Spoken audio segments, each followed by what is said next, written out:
Pada bulan ketiga, setelah orang Israel keluar dari tanah Mesir, mereka tiba di padang gurun Sinai pada hari itu juga. Setelah mereka berangkat dari Rafidim, tibalah mereka di padang gurun Sinai, lalu mereka berkemah di padang gurun. Orang Israel berkemah di sana di depan gunung itu. Lalu naiklah Musa menghadap Allah, dan Tuhan berseru dari gunung itu kepadanya. Beginilah kau katakan kepada keturunan Yakub, dan kau beritakan kepada orang Israel. Kamu sendiri telah melihat apa yang kulakukan kepada orang Mesir, dan bagaimana aku telah mendukung kamu di atas sayap Raja Wali, dan membawa kamu kepadaku.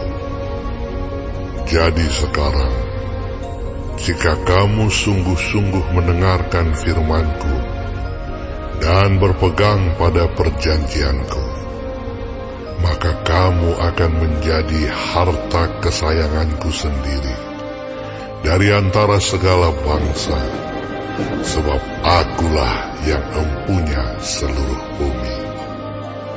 Kamu akan menjadi bagiku kerajaan imam dan bangsa yang kudus.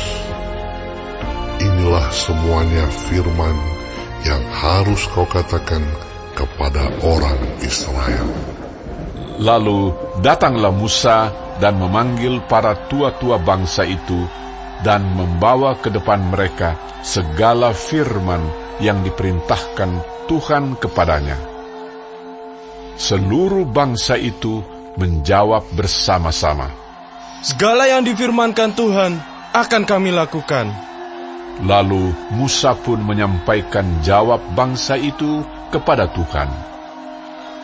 Berfirmanlah Tuhan kepada Musa, "Sesungguhnya Aku akan datang kepadamu dalam awan yang tebal, dengan maksud supaya dapat didengar oleh bangsa itu apabila aku berbicara dengan engkau, dan juga supaya mereka senantiasa percaya kepadamu."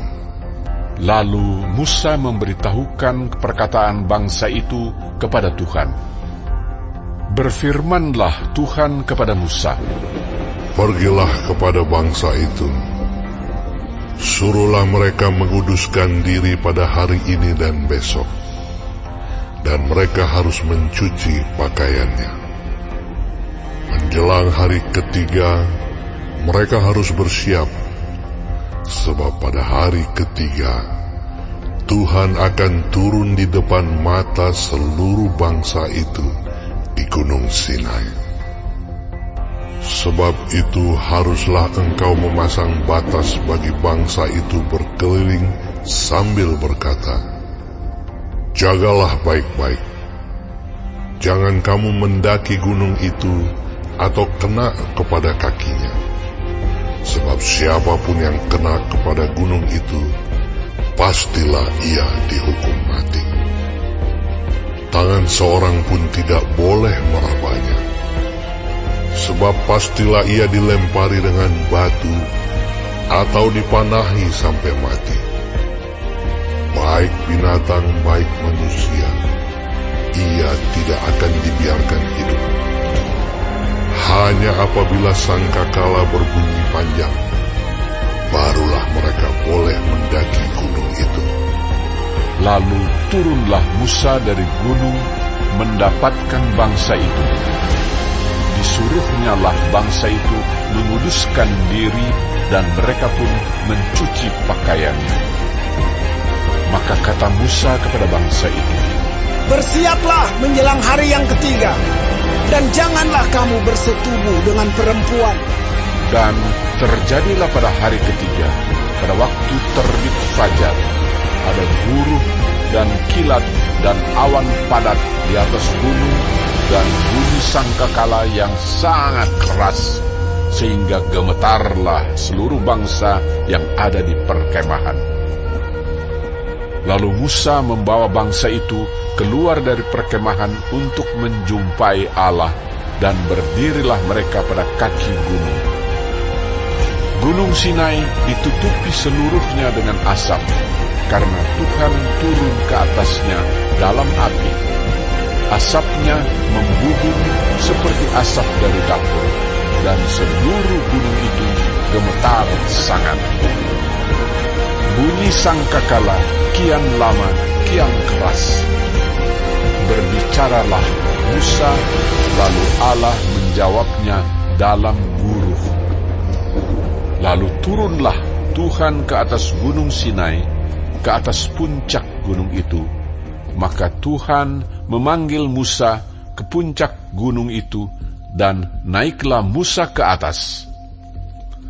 Kemudian Tuhan berfirman kepada Musa, "Turunlah, peringatkanlah kepada bangsa itu, supaya mereka jangan menembus mendapatkan Tuhan hendak melihat-lihat.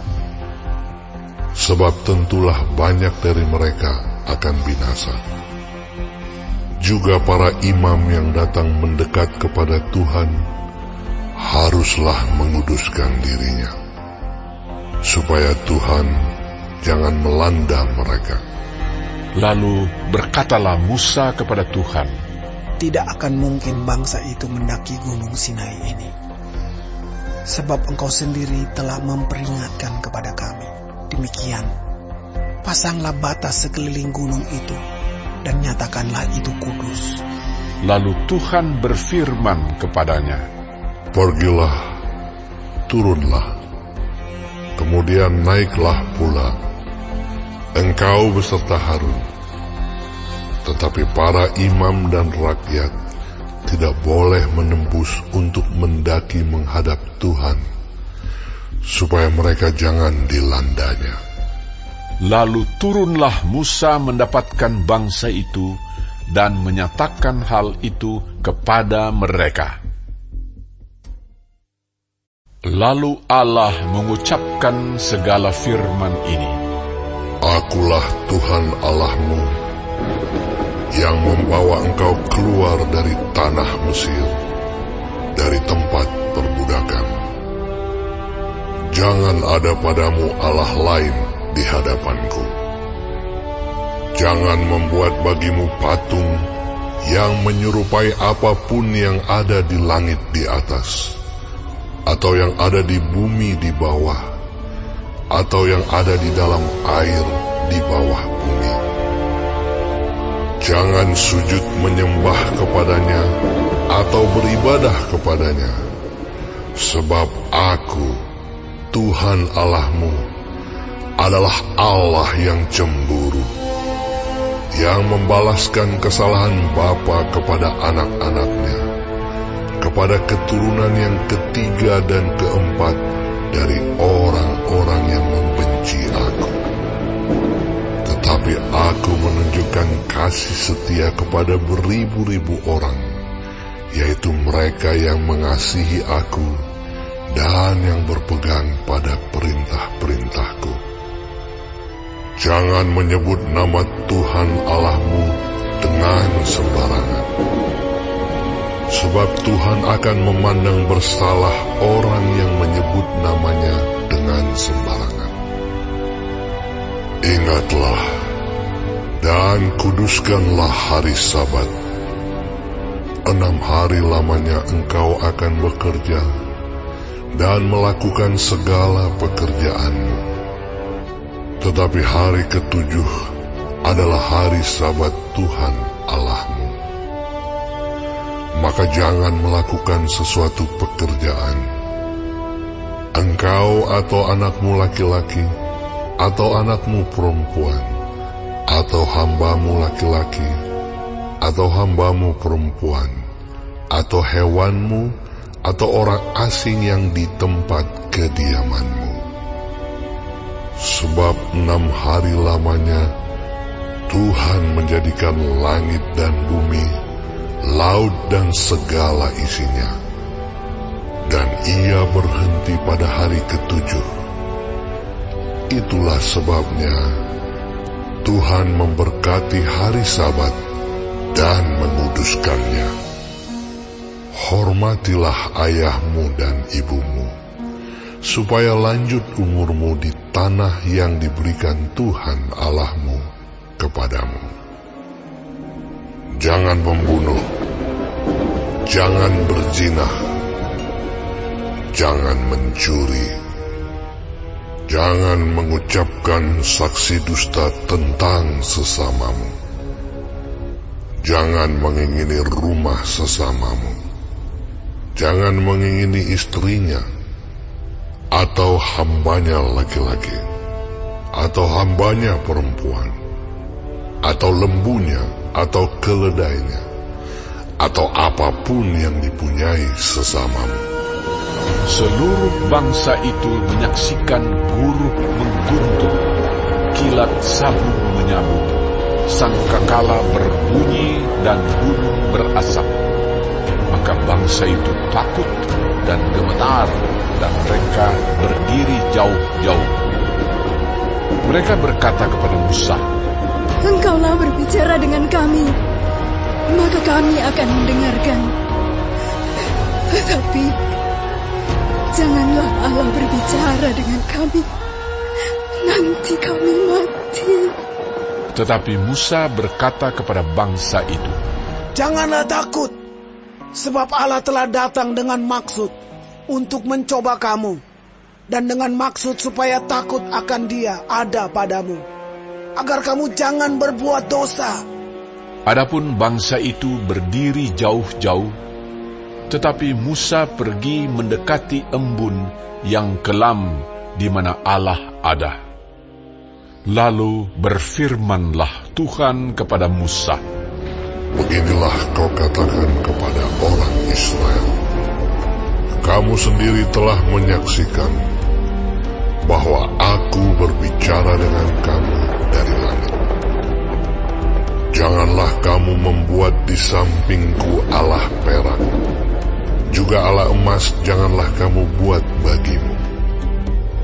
Kau buatlah bagiku mezbah dari tanah, dan persembahkanlah di atasnya korban bakaranmu dan korban keselamatanmu, kambing dombamu dan lembu sapimu. Pada setiap tempat yang kutentukan menjadi tempat peringatan bagi namaku, aku akan datang kepadamu dan memberkati engkau. Tetapi jika engkau membuat bagiku mezbah dari batu, maka jangan engkau mendirikannya dari batu pahat. Sebab apabila engkau mengerjakannya dengan berium, maka engkau melanggar kekudusannya. Juga jangan engkau naik tangga ke atas ke mezbahku, supaya auratmu jangan kelihatan di atasnya.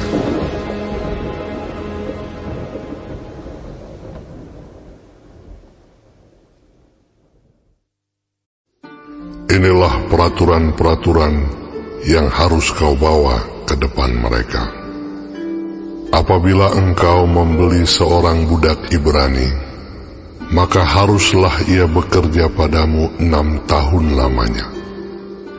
Tetapi pada tahun yang ke-7, ia diizinkan keluar sebagai orang merdeka, dengan tidak membayar tebusan apa-apa. Jika ia datang seorang diri saja, maka keluar pun ia seorang diri. Jika ia mempunyai istri, maka istrinya itu diizinkan keluar bersama-sama dengan dia.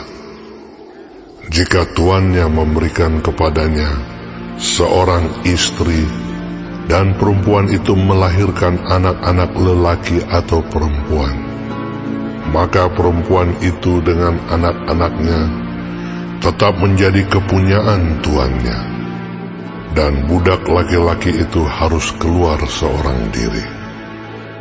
Tetapi jika budak itu dengan sungguh-sungguh berkata, Aku cinta kepada tuanku, kepada istriku, dan kepada anak-anakku, aku tidak mau keluar sebagai orang merdeka, maka haruslah tuannya itu membawanya menghadap Allah. lalu membawanya ke pintu atau ke tiang pintu. Dan tuannya itu menusuk telinganya dengan penusuk, dan budak itu bekerja pada tuannya untuk seumur hidup.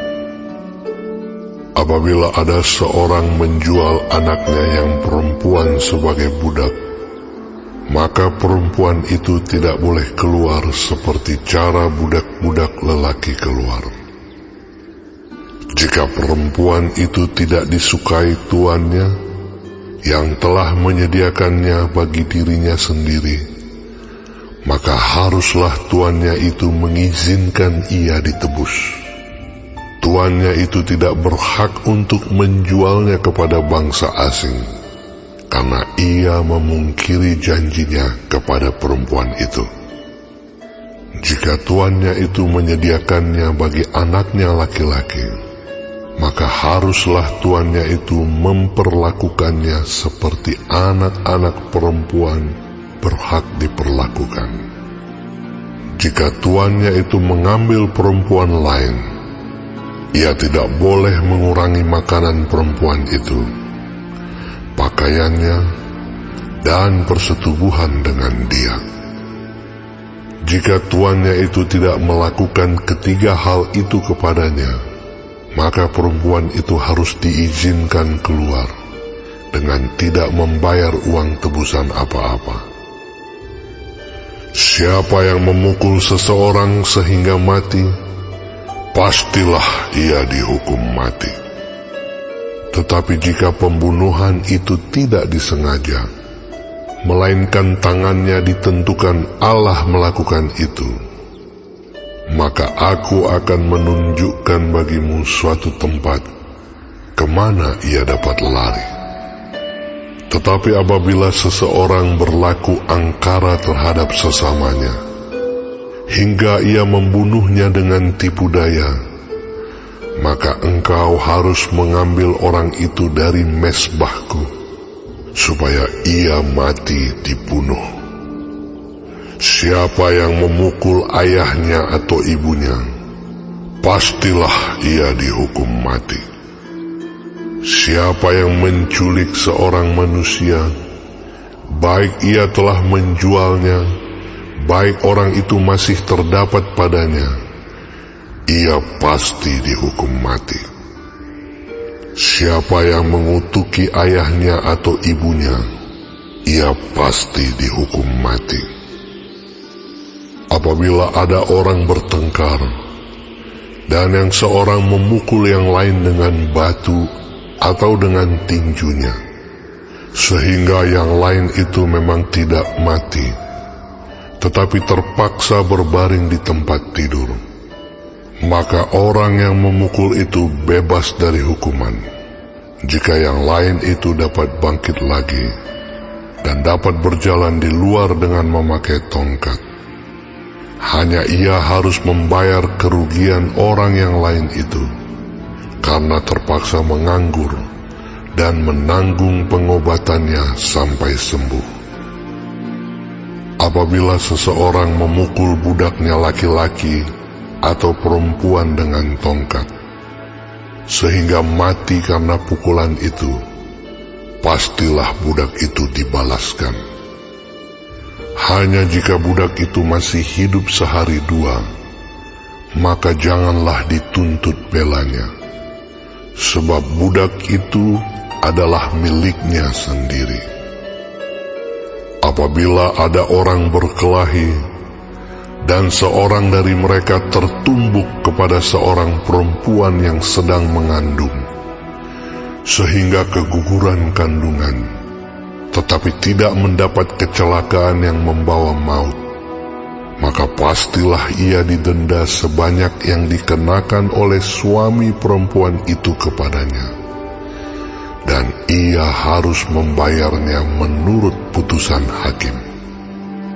Tetapi jika perempuan itu mendapat kecelakaan yang membawa maut, maka engkau harus memberikan nyawa ganti nyawa, mata ganti mata, gigi ganti gigi, tangan ganti tangan, kaki ganti kaki, lecur ganti lecur, luka ganti luka, bengkak ganti bengkak.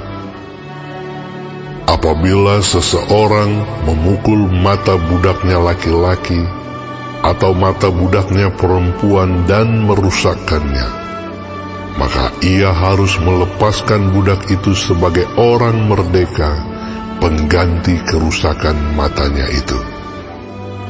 Dan jika ia menumbuk sampai tanggal gigi budaknya laki-laki atau gigi budaknya perempuan, maka ia harus melepaskan budak itu sebagai orang merdeka, pengganti kehilangan giginya itu. Apabila seekor lembu menanduk seorang laki-laki atau perempuan sehingga mati, maka pastilah lembu itu dilempari mati dengan batu, dan dagingnya tidak boleh dimakan, tetapi pemilik lembu itu bebas dari hukuman. Tetapi jika lembu itu sejak dahulu telah sering menanduk dan pemiliknya telah diperingatkan, tetapi tidak mau menjaganya, kemudian lembu itu menanduk mati seorang laki-laki atau perempuan, maka lembu itu harus dilempari mati dengan batu, tetapi pemiliknya pun harus dihukum mati. Jika dibebankan kepadanya uang pendamaian, maka haruslah dibayarnya segala yang dibebankan kepadanya itu sebagai tebusan nyawanya. Kalau ditanduknya seorang anak laki-laki atau perempuan, maka pemiliknya harus diperlakukan menurut peraturan itu juga. Tetapi jika lembu itu menanduk seorang budak laki-laki atau perempuan, maka pemiliknya harus membayar 30 sikal perak kepada tuan budak itu, dan lembu itu harus dilempari mati dengan batu. Apabila seseorang membuka sumur, atau apabila seseorang menggali sumur dengan tidak menutupnya, dan seekor lembu atau keledai jatuh ke dalamnya, maka pemilik sumur itu harus membayar ganti kerugian.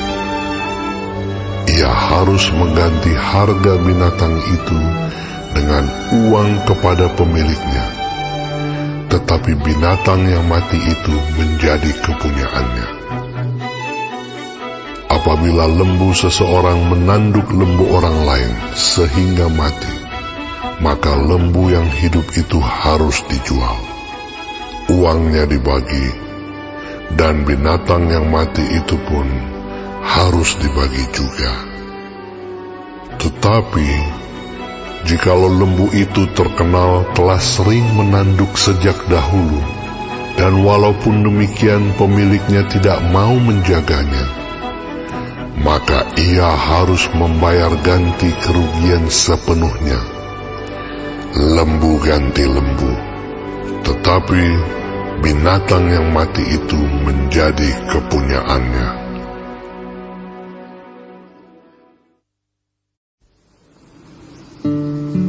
Apabila seseorang mencuri seekor lembu atau seekor domba dan membantainya atau menjualnya, maka ia harus membayar gantinya, yakni 5 ekor lembu ganti lembu itu, dan 4 ekor domba ganti domba itu. Jika seorang pencuri kedapatan waktu membongkar, dan ia dipukul orang sehingga mati, maka si pemukul tidak berhutang darah. Tetapi jika pembunuhan itu terjadi setelah matahari terbit, maka ia berhutang darah. Pencuri itu harus membayar ganti kerugian sepenuhnya. Jika ia orang yang tak punya, ia harus dijual ganti apa yang dicurinya itu. Jika yang dicurinya itu masih terdapat padanya dalam keadaan hidup, baik lembu, keledai, atau domba, maka ia harus membayar ganti kerugian 2 kali lipat. Apabila seseorang menggembalakan ternaknya di ladangnya atau di kebun anggurnya, dan ternak itu dibiarkannya berjalan lepas, sehingga makan habis ladang orang lain, maka ia harus memberikan hasil yang terbaik dari ladangnya sendiri, atau hasil yang terbaik dari kebun anggurnya sebagai ganti kerugian. Apabila ada api dinyalakan, dan api itu menjilat semak duri, tetapi tumpukan gandum atau gandum yang belum dituai atau seluruh ladang itu ikut juga dimakan api, maka orang yang menyebabkan kebakaran itu harus membayar ganti kerugian sepenuhnya. Apabila seseorang menitipkan kepada temannya uang atau barang, dan itu dicuri dari rumah orang itu, maka jika pencuri itu terdapat, ia harus membayar ganti kerugian 2 kali lipat. Jika pencuri itu tidak terdapat, maka tuan rumah harus pergi menghadap Allah untuk bersumpah bahwa ia tidak mengulurkan tangannya mengambil harta kepunyaan temannya. Dalam tiap-tiap perkara pertengkaran harta, baik tentang seekor lembu, tentang seekor keledai, tentang seekor domba, tentang sehelai pakaian, baik tentang barang apapun yang kehilangan, kalau seorang mengatakan, "Inilah kepunyaanku," maka perkara kedua orang itu harus dibawa ke hadapan Allah. Siapa yang dipersalahkan oleh Allah haruslah membayar kepada temannya ganti kerugian 2 kali lipat. Apabila seseorang menitipkan kepada temannya seekor keledai, atau lembu, atau seekor domba, atau binatang apapun, dan binatang itu mati, atau patah kakinya, atau dihala orang dengan kekerasan, dengan tidak ada orang yang melihatnya, maka sumpah di hadapan Tuhan harus menentukan di antara kedua orang itu, apakah ia tidak mengulurkan tangannya mengambil harta kepunyaan temannya, dan pemilik harus menerima sumpah itu, dan yang lain itu tidak usah membayar ganti kerugian. Tetapi jika binatang itu benar-benar dicuri orang daripadanya, maka ia harus membayar ganti kerugian kepada pemilik. Jika binatang itu benar-benar diterkam oleh binatang buas, maka ia harus membawanya sebagai bukti. Tidak usah ia membayar ganti binatang yang diterkam itu. Apabila seseorang meminjam seekor binatang dari temannya, dan binatang itu patah kakinya atau mati, ketika pemiliknya tidak ada di situ, maka ia harus membayar ganti kerugian sepenuhnya. Tetapi jika pemiliknya ada di situ, maka tidak usahlah ia membayar ganti kerugian. Jika binatang itu disewa, maka kerugian itu telah termasuk dalam sewa. Apabila seseorang membujuk seorang anak perawan yang belum bertunangan dan tidur dengan dia, maka haruslah ia mengambilnya menjadi istrinya dengan membayar mas kawin.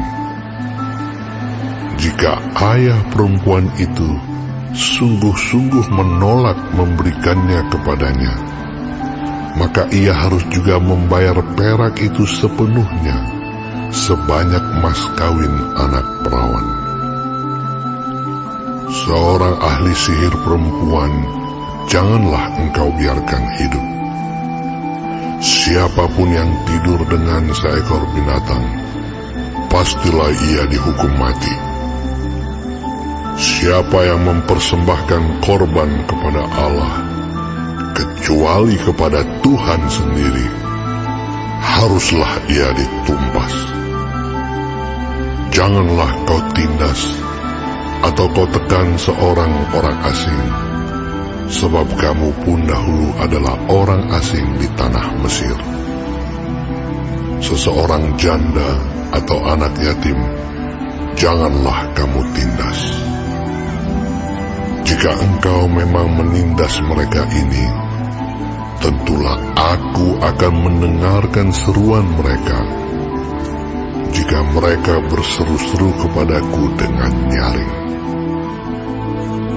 maka murkaku akan bangkit, dan aku akan membunuh kamu dengan pedang, sehingga istri-istrimu menjadi janda, dan anak-anakmu menjadi yatim. Jika engkau meminjamkan uang kepada salah seorang dari umatku, orang yang miskin di antaramu, maka janganlah engkau berlaku sebagai seorang penagih hutang terhadap dia. Janganlah kamu bebankan bunga uang kepadanya. Jika engkau sampai mengambil jubah temanmu sebagai gadai, maka haruslah engkau mengembalikannya kepadanya sebelum matahari terbenam. Sebab hanya itu saja penutup tubuhnya, itulah pemalut kulitnya. Pakai apakah ia pergi tidur? Maka apabila ia berseru-seru kepadaku, aku akan mendengarkannya, sebab aku ini pengasih. Janganlah engkau mengutuki Allah, dan janganlah engkau menyumpahi seorang pemuka di tengah-tengah bangsamu. Janganlah lalai mempersembahkan hasil gandummu dan hasil anggurmu. Yang sulung dari anak-anakmu lelaki haruslah kau persembahkan kepadaku. Demikian juga harus kau perbuat dengan lembu sapimu dan dengan kambing dombamu. 7 hari lamanya anak-anak binatang itu harus tinggal pada induknya. Tetapi pada hari yang ke-8, haruslah kau persembahkan binatang-binatang itu kepadaku. Haruslah kamu menjadi orang-orang kudus bagiku. Daging ternak yang diterkam di padang oleh binatang buas, janganlah kamu makan, tetapi haruslah kamu lemparkan kepada anjing.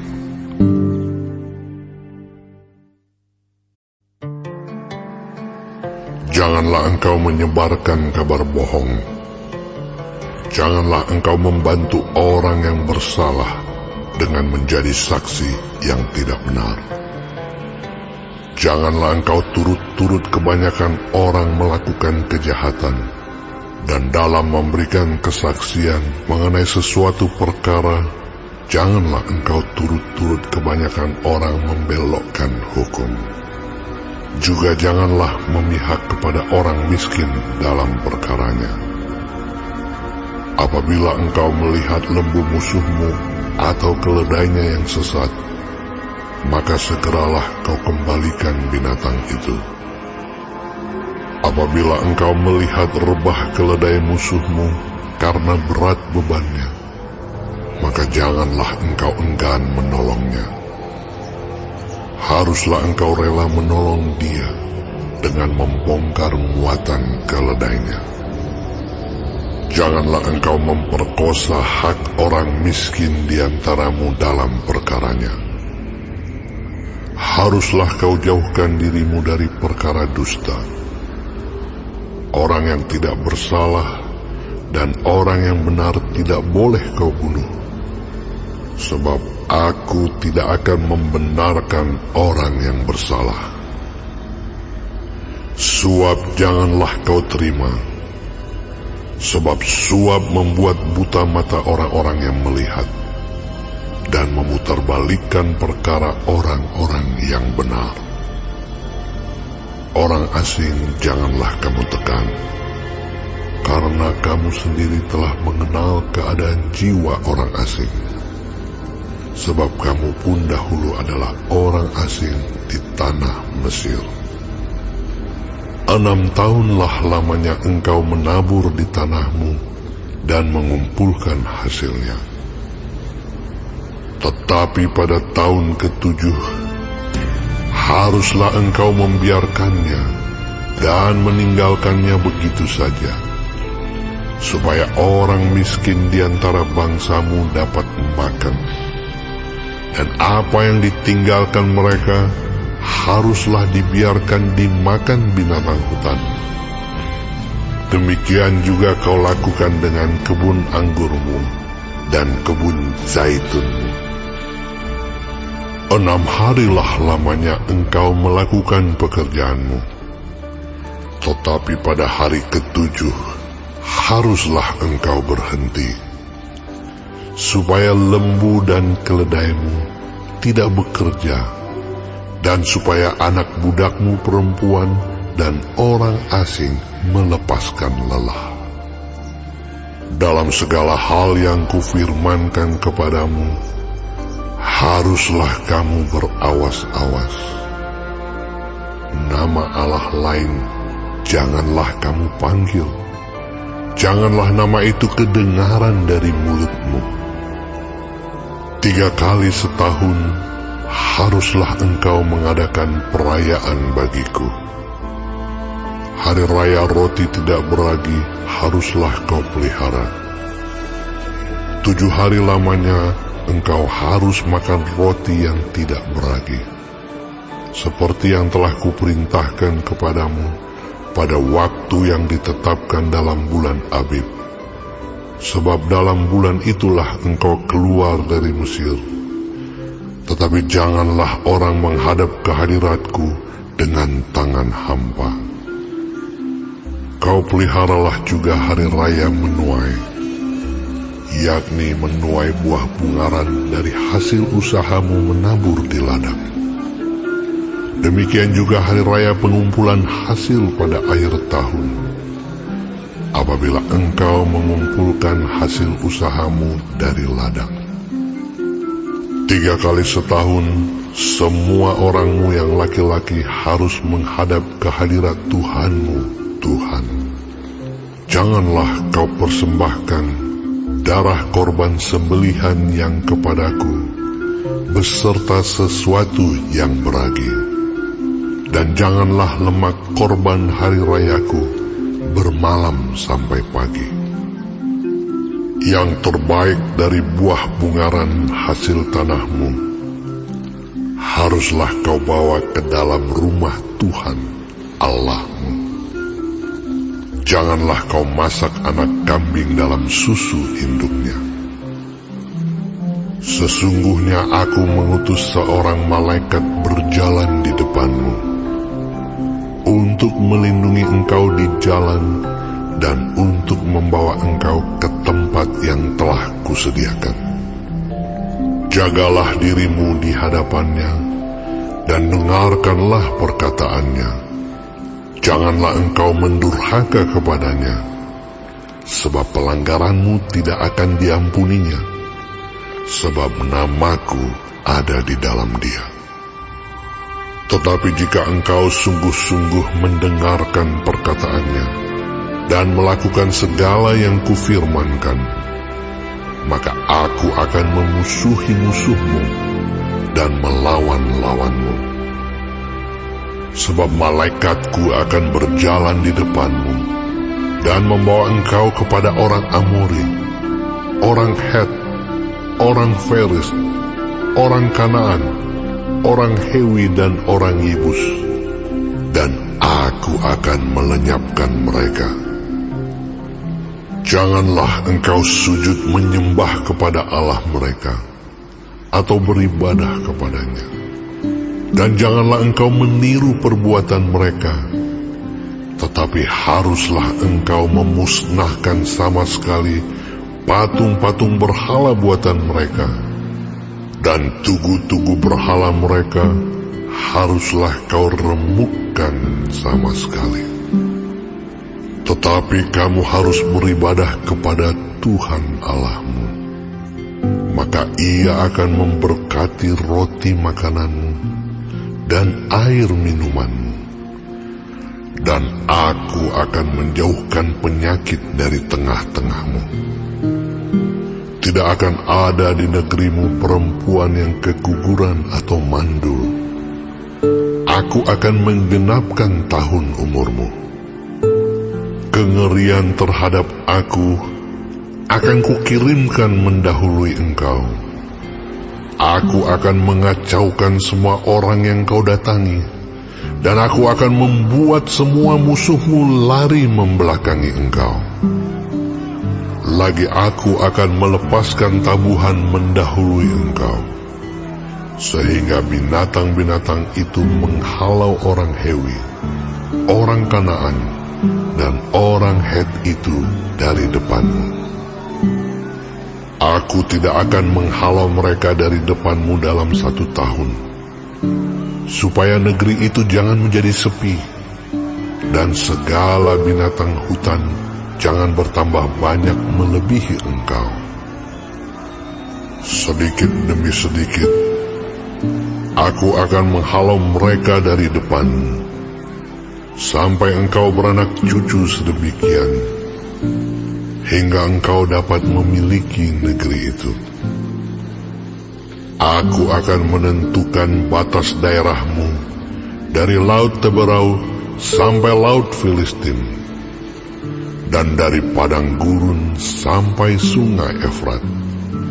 Sebab Aku akan menyerahkan penduduk negeri itu ke dalam tanganmu, sehingga engkau menghalau mereka dari depanmu. Janganlah mengadakan perjanjian dengan mereka ataupun dengan Allah mereka.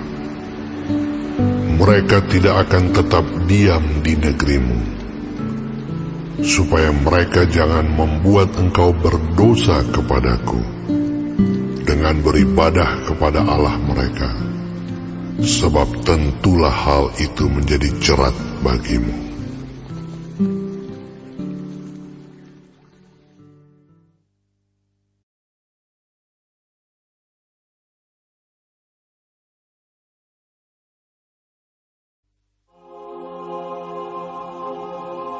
Berfirmanlah Ia kepada Musa, Naiklah menghadap Tuhan, engkau dan Harun, Nadab dan Abihu, dan 70 orang dari para tua-tua Israel, dan sujudlah kamu menyembah dari jauh.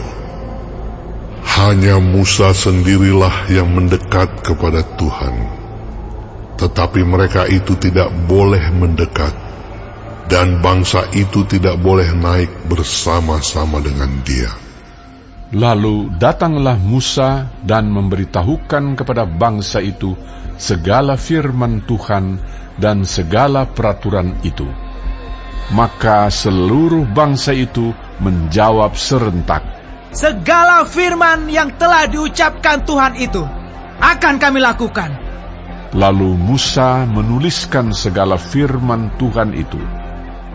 Keesokan harinya, pagi-pagi, didirikannyalah mezbah di kaki gunung itu dengan 12 tugu sesuai dengan ke-12 suku Israel.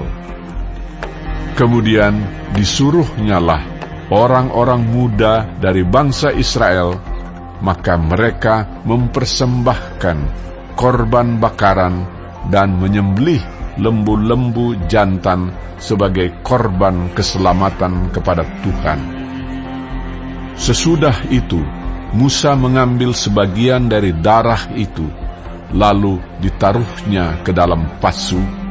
Sebagian lagi dari darah itu disiramkannya pada mezbah itu. Diambilnyalah kitab perjanjian itu, lalu dibacakannya dengan didengar oleh bangsa itu, dan mereka berkata, Segala firman Tuhan akan kami lakukan dan akan kami dengarkan. Kemudian Musa mengambil darah itu dan menyiramkannya pada bangsa itu serta berkata, Inilah darah perjanjian yang diadakan Tuhan dengan kamu berdasarkan segala firman ini.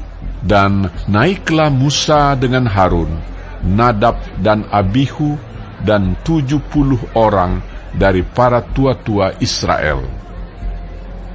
Lalu mereka melihat Allah Israel.